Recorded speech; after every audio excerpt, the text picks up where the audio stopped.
सियावर रामचंद्र की सियावर रामचंद्र की जय सिया राम। उत्तर प्रदेश की राज्यपाल आनंदीबेन पटेल, राष्ट्रीय स्वयंसेवक संघ के परम पूजनीय सरसंघ चालक डॉक्टर मोहन भागवत जी, उत्तर प्रदेश के मुख्यमंत्री योगी आदित्यनाथ जी, श्री राम जन्मभूमि तीर्थ क्षेत्र ट्रस्ट के अध्यक्ष पूज्य महंत नृत्य गोपाल दास जी, पूज्य संत समाज,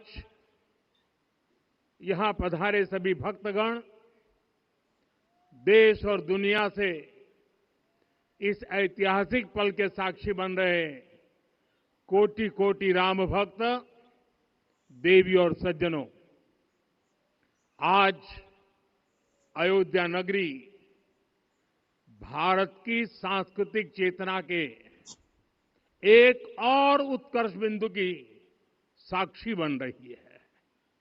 आज संपूर्ण भारत, संपूर्ण विश्व राममय है।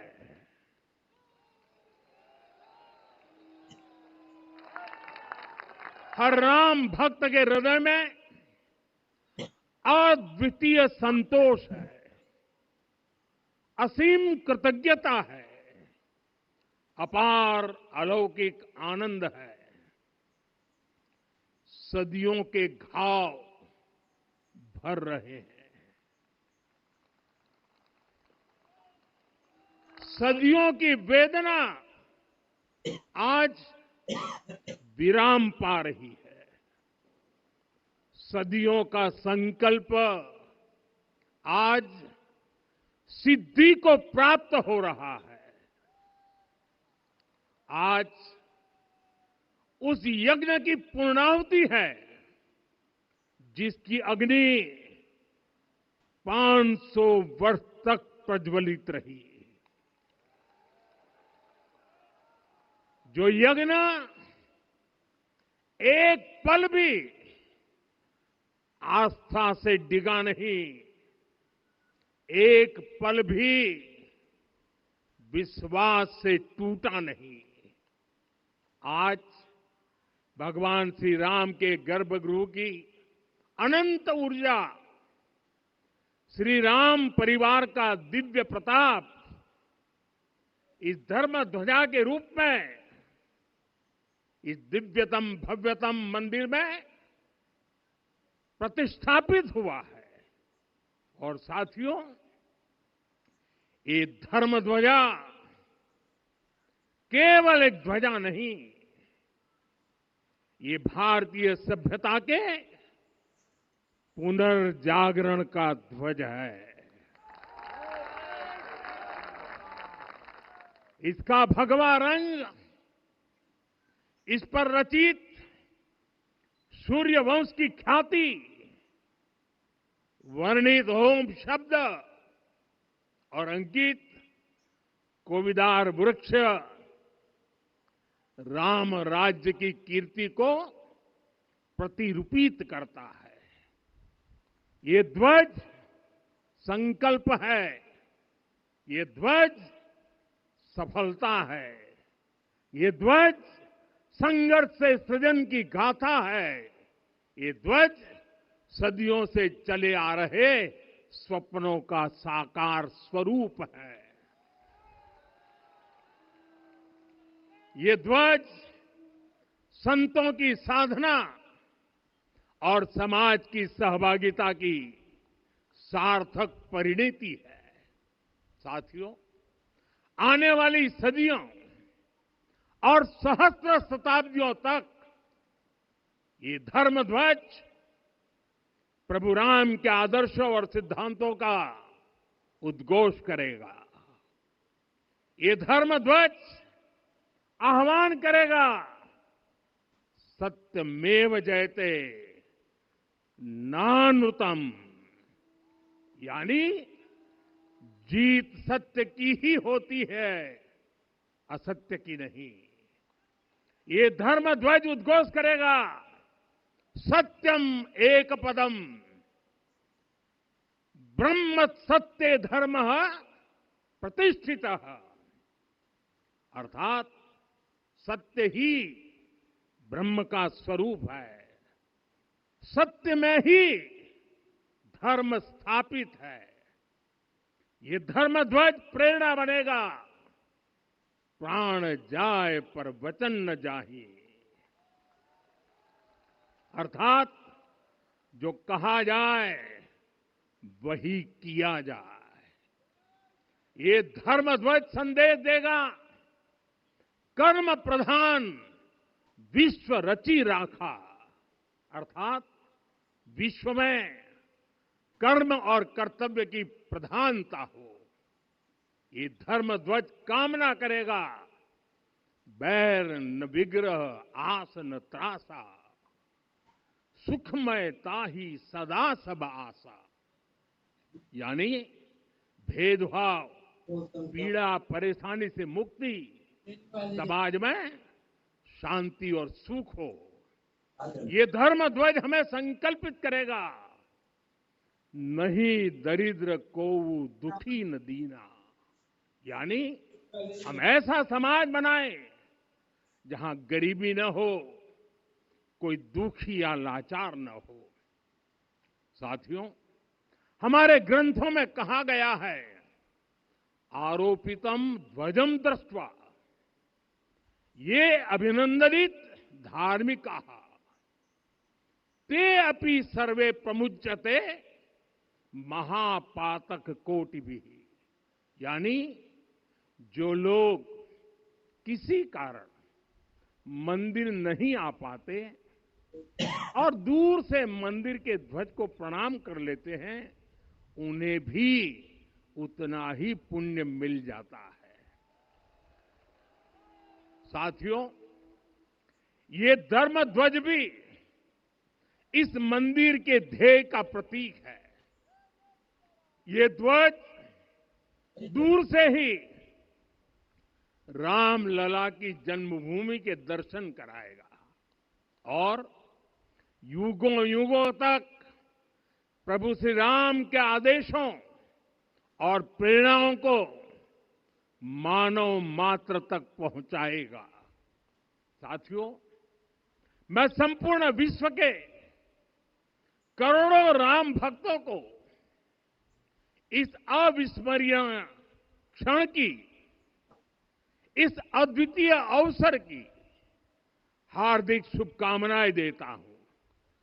मैं आज उन सभी भक्तों को भी प्रणाम करता हूं, हर उस दानवीर का भी आभार व्यक्त करता हूं जिसने राम मंदिर निर्माण के लिए अपना सहयोग दिया।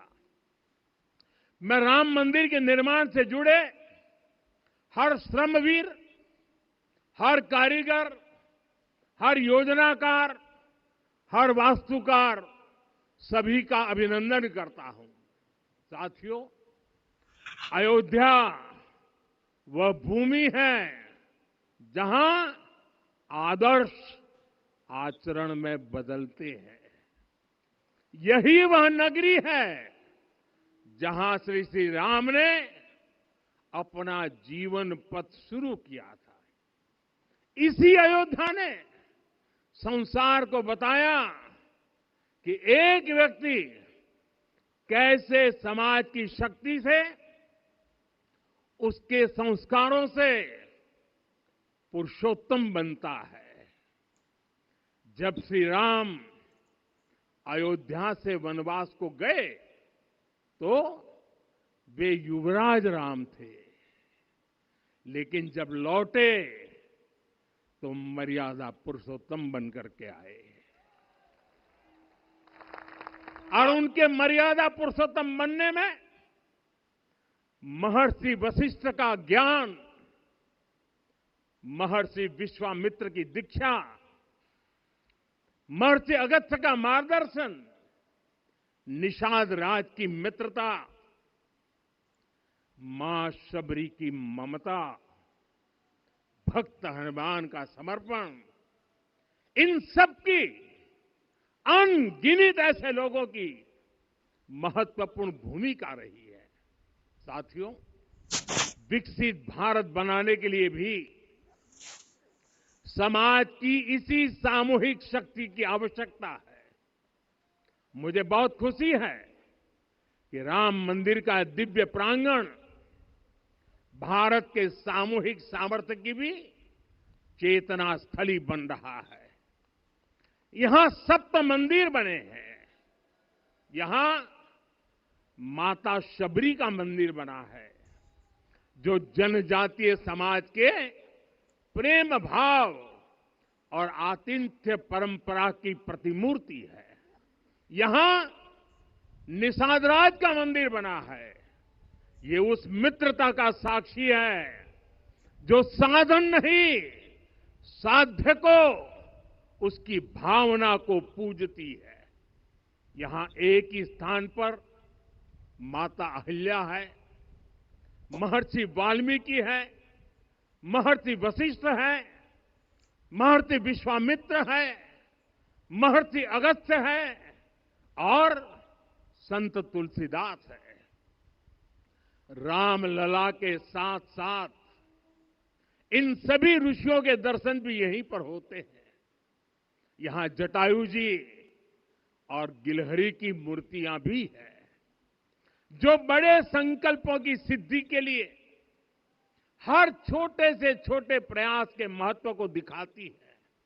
मैं आज हर देशवासी से कहूंगा कि वो जब भी राम मंदिर आए तो सप्त मंदिर के दर्शन भी अवश्य करें।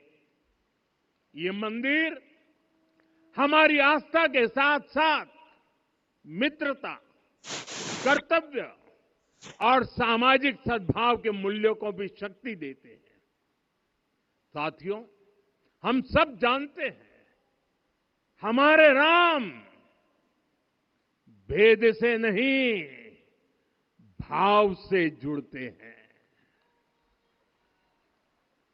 उनके लिए व्यक्ति का कुल नहीं, उसकी भक्ति महत्वपूर्ण है। उन्हें वंश नहीं, मूल्य प्रिय है। उन्हें शक्ति नहीं, सहयोग महान लगता है।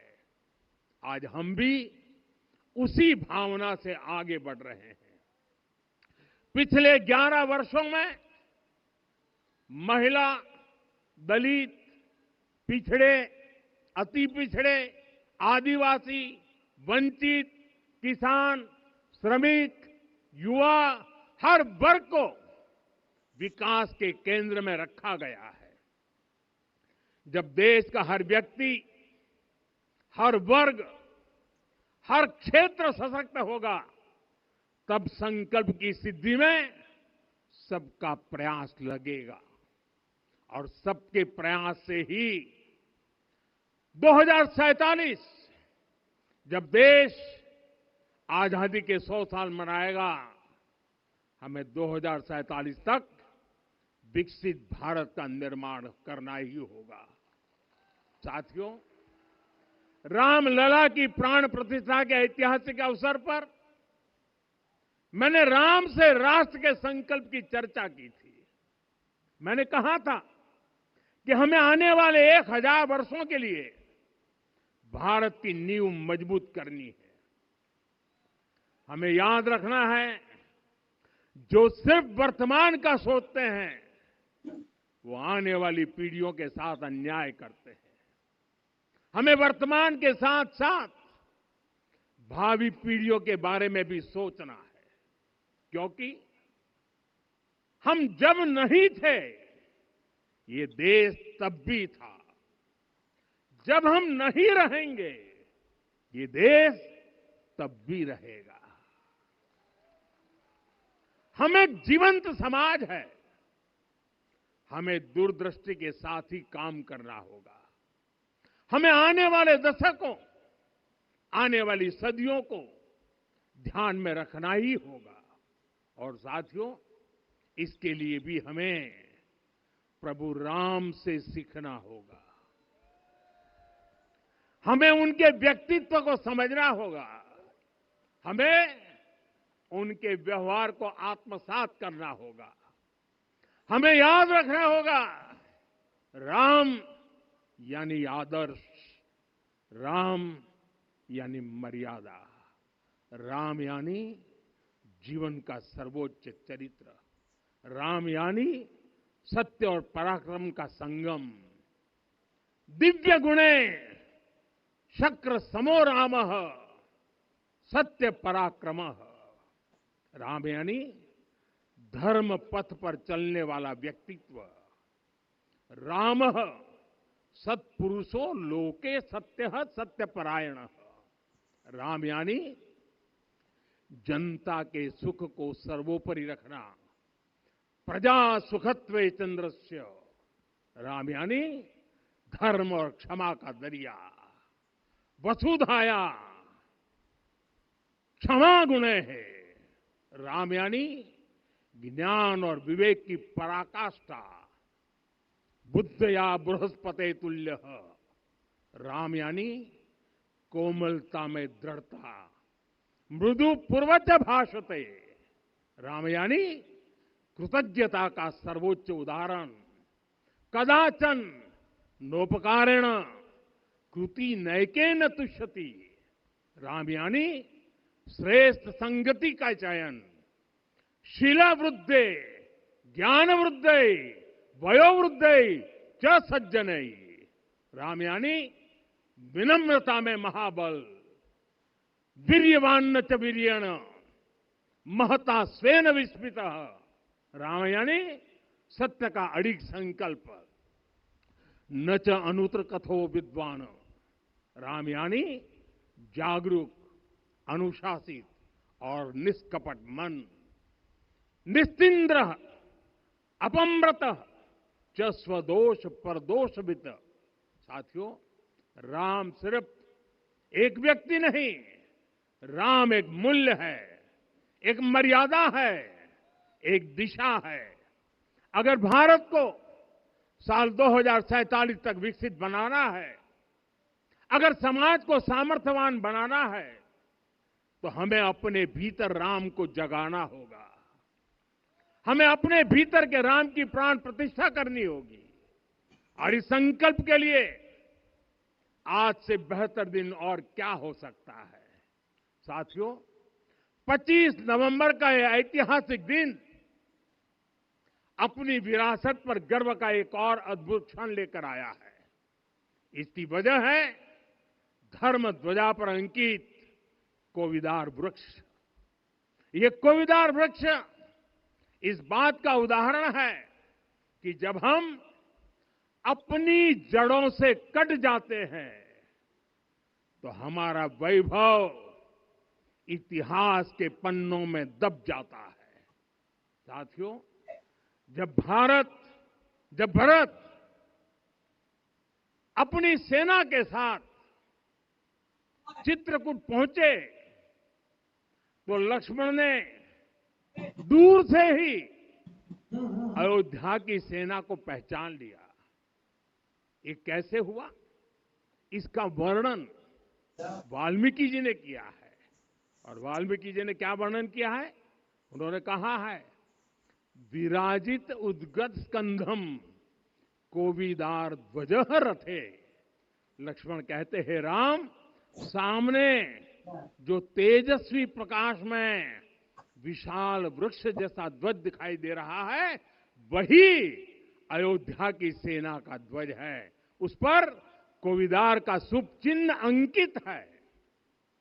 साथियों, आज जब राम मंदिर के प्रांगण में कोविदार फिर से प्रतिष्ठित हो रहा है, यह केवल एक वृक्ष की वापसी नहीं है, यह हमारी स्मृति की वापसी है, हमारी अस्मिता का पुनर्जागरण है, हमारी स्वाभिमानी सभ्यता का पुनः उद्घोष है। कोविदार वृक्ष हमें याद दिलाता है कि जब हम अपनी पहचान भूलते हैं तो हम स्वयं को खो देते हैं, और जब पहचान लौटती है तो राष्ट्र का आत्मविश्वास भी लौट आता है। और इसलिए मैं कहता हूं, देश को आगे बढ़ना है तो अपनी विरासत पर गर्व करना होगा। साथियों, अपनी विरासत पर गर्व के साथ साथ एक और बात भी महत्वपूर्ण है, और वो है गुलामी की मानसिकता से पूरी तरह मुक्ति। आज से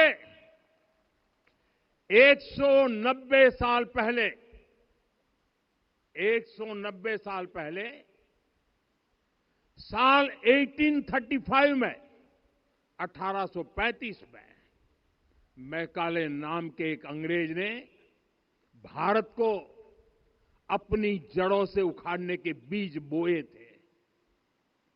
मैकाले ने भारत में मानसिक गुलामी की नींव रखी थी।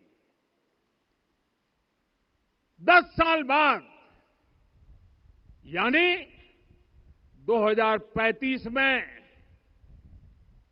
उस अपवित्र घटना को 200 वर्ष पूरे हो रहे हैं। कुछ दिन पहले मैंने एक कार्यक्रम में आग्रह किया था कि हमें आने वाले 10 वर्षों तक उस 10 वर्षों का लक्ष्य लेकर चलना है कि भारत को गुलामी की मानसिकता से मुक्त करके रहेंगे। साथियों, सबसे बड़ा दुर्भाग्य यह है कि मैकाले ने जो कुछ सोचा था उसका प्रभाव कहीं व्यापक हुआ। हमें आजादी मिली, लेकिन हीन भावना से मुक्ति नहीं मिली। हमारे यहां एक विकार आ गया कि विदेश की हर चीज, हर व्यवस्था अच्छी है और जो हमारी अपनी चीजें हैं उनमें खोट ही खोट है। साथियों, गुलामी की यही मानसिकता है जिसने लगातार यह स्थापित किया। हमने विदेशों से लोकतंत्र लिया। कहा गया कि हमारा संविधान भी विदेश से प्रेरित है, जबकि सच ये है कि भारत लोकतंत्र की जननी है, मदर ऑफ डेमोक्रेसी है। लोकतंत्र हमारे डीएनए में है। साथियों, अगर आप तमिलनाडु जाएंगे तो तमिलनाडु के उत्तरी हिस्से में उतिरमेरूर गांव है। वहां हजारों वर्ष पहले का एक शिलालेख है। उसमें बताया गया है कि उस कालखंड में भी कैसे लोकतांत्रिक तरीके से शासन व्यवस्था चलती थी, लोग कैसे सरकार चुनते थे। लेकिन हमारे यहां तो मैग्ना कार्टा की प्रशंसा का ही चलन रहा। हमारे यहां भगवान बसवन्ना, उनके अनुभव मंटपा की जानकारी भी सीमित रखी गई। अनुभव मंटपा यानी जहां सामाजिक, धार्मिक और आर्थिक विषयों पर सार्वजनिक बहस होती थी, जहां सामूहिक सहमति से निर्णय लिए जाते थे। लेकिन गुलामी की मानसिकता के कारण इस भारत की कितनी ही पीढ़ियों को इस जानकारी से भी वंचित रखा गया। साथियों, हमारी व्यवस्था के हर कोने में गुलामी की इस मानसिकता ने डेरा डाला हुआ था। अब याद करिए, भारतीय नौसेना का ध्वज सदियों तक उस ध्वज पर ऐसे प्रतीक बने रहे जिनका हमारी सभ्यता, हमारी शक्ति, हमारी विरासत से कोई संबंध नहीं था। अब हमने नौसेना के ध्वज से गुलामी के हर प्रतीक को हटाया है। हमने छत्रपति शिवाजी महाराज की विरासत को स्थापित किया है। और ये सिर्फ एक डिजाइन में बदलाव नहीं हुआ, ये मानसिकता बदलने का क्षण था। ये वो घोषणा थी कि भारत अब अपनी शक्ति अपने प्रतीकों से परिभाषित करेगा, न कि किसी और की विरासत से। और साथियों, यही परिवर्तन आज अयोध्या में भी दिख रहा है। साथियों, ये गुलामी की मानसिकता ही है जिसने इतने वर्षों तक रामत्व को नकारा है। भगवान राम अपने आप में एक वैल्यू सिस्टम है। ओरछा के राजा राम से लेकर रामेश्वरम के भक्त राम तक और शबरी के प्रभु राम से लेकर मिथिला के पाहुन राम जी तक भारत के हर घर में, हर भारतीय के मन में और भारतवर्ष के हर कण कण में राम है। लेकिन गुलामी की मानसिकता इतनी हावी हो गई कि प्रभु राम को भी काल्पनिक घोषित किया जाने लगा। साथियों, अगर हम ठान ले अगले 10 साल में मानसिक गुलामी से पूरी तरह मुक्ति पा लेंगे और तब जाकर के ऐसी ज्वाला प्रज्वलित होगी, ऐसा आत्मविश्वास बढ़ेगा कि 2047 तक विकसित भारत का सपना पूरा होने से भारत को कोई रोक नहीं पाएगा। आने वाले 1000 वर्ष के लिए भारत की नींव तभी सशक्त होगी जब मैकाले की गुलामी के प्रोजेक्ट को हम अगले 10 साल में पूरी तरह ध्वस्त करके दिखा देंगे। साथियों, अयोध्या धाम में रामलला का मंदिर परिसर भव्य से भव्यतम हो रहा है और साथ ही अयोध्या को संवारने का काम लगातार जारी है। आज अयोध्या फिर से वह नगरी बन रही है जो दुनिया के लिए उदाहरण बनेगी। त्रेता युग की अयोध्या ने मानवता को नीति दी। 21वीं सदी की अयोध्या मानवता को विकास का नया मॉडल दे रही है। तब अयोध्या मर्यादा का केंद्र थी, अब अयोध्या विकसित भारत का मेरुदंड बनकर उभर रही है। साथियों, भविष्य की अयोध्या में पौराणिकता और नूतनता का संगम होगा। सरयू जी की अमृत धारा और विकास की धारा एक साथ बहेगी। यहां आध्यात्म और आर्टिफिशियल इंटेलिजेंस दोनों का तालमेल दिखेगा। राम पथ, भक्ति पथ और जन्मभूमि पथ से नई अयोध्या के दर्शन होते हैं। अयोध्या में भव्य एयरपोर्ट है। अयोध्या में आज शानदार रेलवे स्टेशन है। वंदे भारत और अमृत भारत एक्सप्रेस जैसी ट्रेनें अयोध्या को बाकी देश से जोड़ रही हैं। अयोध्या वासियों को सुविधाएं मिले, उनके जीवन में समृद्धि आए, इसके लिए निरंतर काम चल रहा है। साथियों, जब से प्राण प्रतिष्ठा हुई है तब से लेकर आज तक करीब 45 करोड़ श्रद्धालु यहां दर्शन के लिए आ चुके हैं। ये वो पवित्र भूमि है जहां 45 करोड़ लोगों के चरण रज पड़े हैं और इससे अयोध्या और आसपास के लोगों की आय में आर्थिक परिवर्तन आया है, वृद्धि हुई है। कभी